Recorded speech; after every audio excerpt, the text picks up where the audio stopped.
की पामाली, ये है हमारे यहां कानून और इंसाफ का जनाजा उठता हुआ सामने नजर आ रहा है, जिसमें से बदबू नजर आ रही है।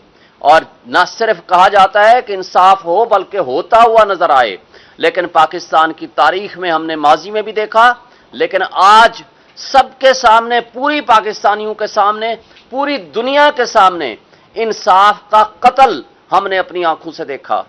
और जब इस्लामाबाद हाई कोर्ट के चीफ जस्टिस साहब को सुप्रीम कोर्ट ये हुक्म देती है कि आप ये केस खुद सुन के फैसला करें, जुरिस्डिक्शन पे और मेंटेनेबिलिटी पे और लिमिटेशन पे और इलेक्शन कमीशन के अथॉरिटी पे, ऑथोराइज्ड पर्सन पे आप फैसला करें, तो जस्टिस आमिर फारूक साहब सुने बगैर वो भी दोबारा उसी तीसरी मर्तबा उसी जज को वापस भेज देते हैं।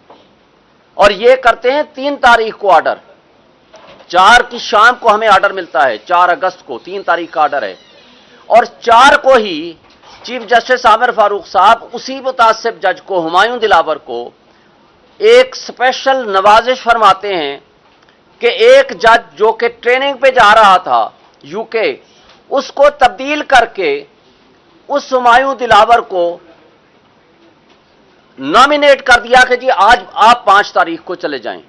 कल बार बार सवाल हुआ कि जी उस जज साहब को जल्दी क्या थी। जल्दी ये थी कि उन्होंने उसी दिन शाम को 5 तारीख को ही लंदन यूके रवाना होना था। ये भी हुस्न इत्तेफाक है। हुस्न इत्तेफाक ये है कि जब ऐसे लोगों को, शरीफ बिरादरी को, या जिसको भी सजा मिलती है तो वो लंदन भाग जाते हैं या दुबई भाग जाते हैं, और यहां जिस जज ने इमरान खान को सजा दी वो भी लंदन जाता है या दुबई जाता है या वहां जाता है। ये जगह कदरे मुश्तरक है। फिर यहां ये भी हमने माजी में देखा कि जिसको सजा होती है वो बीमारी का बहाना बना के लंदन चला जाता है, और यहां जो शख्स सजा देता है वो बीमार हो जाते हैं और हमारे केसेस ही नहीं लगते, वो जज साहबान ही बीमार हो जाते हैं। ये काबिल अफसोस है या हुस्न इत्तेफाक है। और ये केस आज वाला जानबूझ के इलेक्शन कमीशन के वकील साहब इसको डिले कर रहे हैं ताकि केस का फैसला जल्दी ना हो और इस दौरान बाकी केसेस में गिरफ्तारियां हम डाल सकें। कल आपने देखा है कि पूरी सरकारी मशीनरी हरकत में आ चुकी है। अब आईजी साहब को भी फिक्र लाहक हो गई कि जनाब जाएं, बाकी केसेस पड़े हुए हैं, वो केसेस जिसमें इमरान खान साहब के अदम पैरवी केसेस खारिज हुए हैं, जमानतें। और अदम पैरवी क्यों? कि जी वो आए नहीं हैं। भाई वो कैसे आए कि आप वो जानबूझ के नहीं आ रहे, आप प्रोटेक्शन ऑर्डर जारी करें, लेकिन उनको भी जल्दी हो गई। साइफर के केस में FIA को भी जल्दी हो गई, और बाकी भी जो आपने देखा है जहां तमाशा लगा हुआ है। और कल उस फाशिस्ट हुकूमत के वो साबिक वज़रा यहां प्रेस कॉन्फ्रेंसेस कल से किए जा रहे हैं कि सुप्रीम कोर्ट इसमें नोटिस क्यों ले लिया। भाई सुप्रीम कोर्ट के पास एक पिटीशन आई है और इलेक्शन कमीशन का वकील सरकारी मौजूद हैं, अटॉर्नी जनरल ऑफिस मौजूद है। काजी फाइसा साहब की जजमेंट है कि जब कोई सरकारी वकील किसी केस को करने का नाअहल हो, ये लिख के देगा कि मैं ये केस हम नहीं कर सकते, हमारे पास अहलियत नहीं है, फिर आप प्राइवेट काउंसिल कर सकते हैं।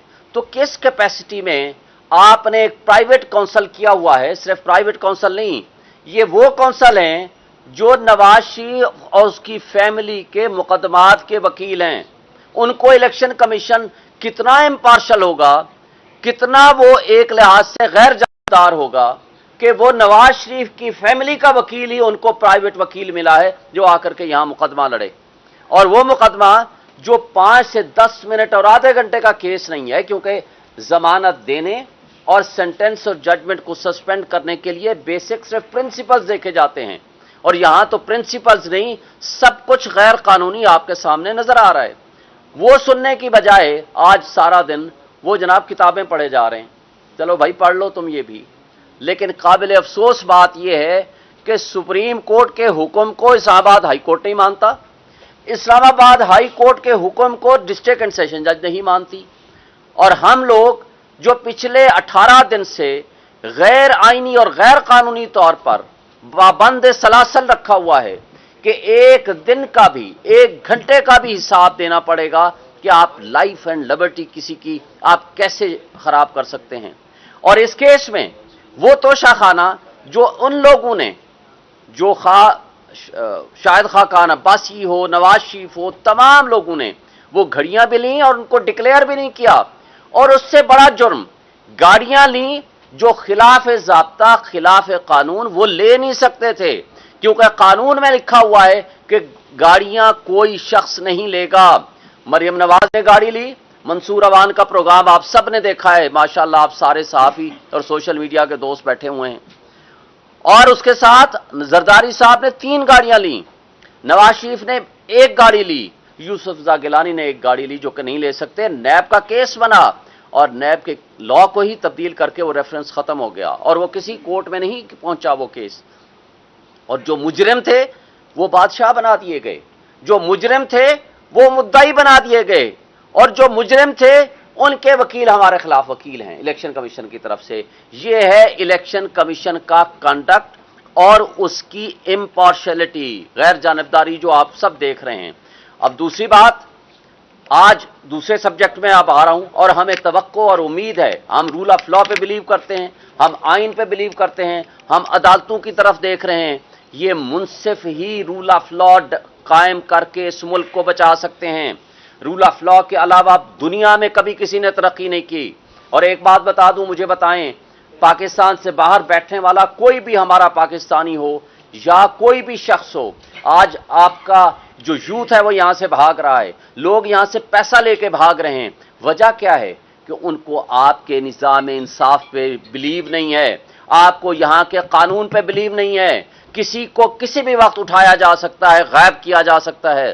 کدھر ہے آج عمران ریاض جو لا انفورسمنٹ ایجنسیز کے ہاتھوں سے غائب ہو گیا، اور ہزاروں کی تعداد میں لوگوں کو اٹھایا گیا جن کا پتہ ہی کوئی نہیں ہے. اور اس طرح کا طرز عمل کبھی ریاستوں کو ترقی نہیں دیتا.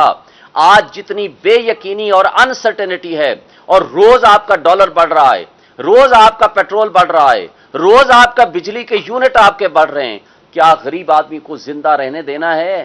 اس فاشسٹ حکومت اور اس کی آگے آنے والی ایکسٹینشن جو آج بیٹھی ہوئی ہے. اور پھر کل ایک advisor to chief minister Mohsin Naqvi صاحب، قمر دلشاد صاحب کہتے ہیں جی اگلے سال مئی میں ہم الیکشن کرائیں گے. بھائی اگلے سال مئی میں کیوں؟ آپ 10 سال بعد کرا لو. ضیاء الحق نے کہا تھا 90 ڈیز میں الیکشن کراؤں گا، اس کے بعد اس نے 11 سال نہیں کرائے. کس نے پوچھا؟ اس لیے کہ آئین معطل تھا. آج بھی آپ آئین کو پریکٹیکلی معطل کر چکے ہیں. آئین کا آرٹیکل 224، آئین کا آرٹیکل 48 سب آرٹیکل 5 یہ واضح کر دیتا ہے کہ الیکشنز 90 ڈیز میں ہونے ہیں. اس کے علاوہ کوئی سیکنڈ آپشن، کوئی سیکنڈ رائے نہیں ہے. اور جب president of Pakistan national assembly کو ڈیزالو کرے انڈر آرٹیکل 48، تو اسی 48 کے سب آرٹیکل 5 میں لکھا ہوا ہے کہ پریزیڈنٹ آف پاکستان نے ڈیٹ دینی ہے. اس کے اندر الیکشن کمیشن کے ساتھ کنسلٹیشن بھی نہیں ہے. نہ صرف کنسلٹیشن نہیں ہے بلکہ اس میں پریزیڈنٹ صاحب نے ایسے میٹر آف کرٹسی ان کو بلایا ہے کہ آئیں جی، چونکہ فری اینڈ فیئر الیکشن کرانا آپ کی ذمہ داری ہے، آئیں میں ڈیٹ دینا چاہتا ہوں، آئیں میرے ساتھ کنسلٹ کریں. اور جو آج خط لکھا ہے الیکشن کمیشن آف پاکستان نے، یہ آئین کی خلاف ورزی ہے، قانون کی خلاف ورزی ہے اور توہین عدالت بھی ہے. وجہ اس کی کیا ہے کہ اس پرنسپل کو supreme court of Pakistan 1 March اور 4/4 کے فیصلے میں، جو کہ رپورٹڈ ججمنٹ بھی اب ہو چکی ہے، اس کو ری ڈٹرمن کر چکے ہیں، اس کو انٹرپریٹ کر چکے ہیں، ڈیفائن کر چکے ہیں. تو اب اس ایشو کو جس کو already supreme court of Pakistan determine کر چکی ہے، تو الیکشن کمیشن پریزیڈنٹ کو کہتا ہے آپ کو پاور نہیں ہے، آپ کو اختیار ہی نہیں ہے. ایک بات واضح کر دیں، اگر پریزیڈنٹ آف پاکستان یہ اسمبلی ڈیزالو نہ کرتے، بائی افلکس آف ٹائم یہ ڈیزالو ہو جاتی، تو اس صورت میں سیکشن 57 وہ پھر فیلڈ میں آ جاتا الیکشن ایکٹ کا، جو کہ اب وہ پریزیڈنٹ سے پاور ہٹا کے انہوں نے الیکشن کمیشن کو پاور دے دی ہے. لیکن اگر اسمبلی ڈیزالو کر دے، خواہ وہ گورنر کرے تو گورنر، اور اگر پریزیڈنٹ ڈیزالو کرے تو प्रेसिडेंट डेट देने का पाबंद है under the constitution article 48 sub article 5। जो आइन होता है उसके ताबे होते हैं तमाम कवानीन। कोई कानून आइन से ओवर एंड अबव नहीं होता।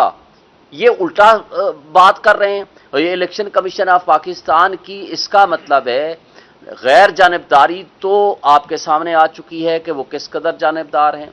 इसका मतलब ये है कि वो जो फाशिस्ट हुकूमत जिसका खात्मा 8 तारीख 9 तारीख को हुआ था शहबाज शरीफ की ज़ेर क़यादत, इसका मतलब है कि उनके साथ मिलके इन्होंने साजिश प्लान की थी ताकि हमने इलेक्शन विद इन टाइम नहीं होने देना।